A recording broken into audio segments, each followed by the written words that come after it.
Hello, welcome to day 31 of weight loss challenge. দিনটা ছিল নববর্ষের, তাই সকাল সকাল একদম বাজার চলে গেছিলাম। যা রোদ, বাবারে বাবা, বেলায় বাজার যেতেই পারছি না।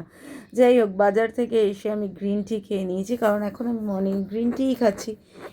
বলে বছরের প্রথম দিন আমরা যা করি সারা বছর আমরা সেই কাজটাই করি, তাই বছরের প্রথম দিন ঈশ্বরের সান্নিধ্য তো খুব দরকার, যাতে সারা বছর আমরা ওনার কাছে থাকতে পারি।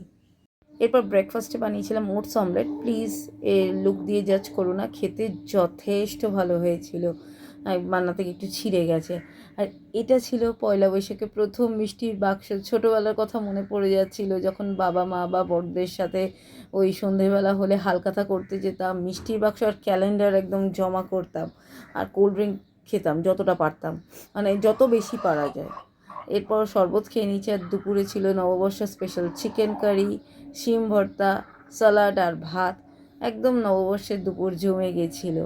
এরপর একটু তাড়াতাড়ি আমি জিমে গেছিলাম, কারণ সেভাবে কোনো কাজ ছিল না, তাই বিকেল বিকেল জিমে চলে গেছিলাম। আর একটু না মিরর সেলফি তোলার চেষ্টা করছি, এটা আমি এখনও শিখে উঠতে পারিনি, একদম ফেলিয়ার। এরপর লেগ ডে ছিল, তো আমি ভাবছিলাম জিমে হয়তো ফাঁকা থাকবে, বাট না, অনেকেই এসেছিলো।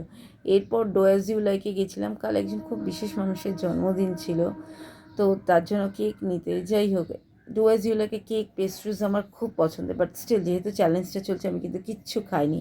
ডিনারে ছিল রুটি আর সকালে সেই চিকেন কারি, আর চিকেন কারিটা দারুণ হয়েছিল, অ্যাজ ইউজুয়াল মা ভালো রান্না করে।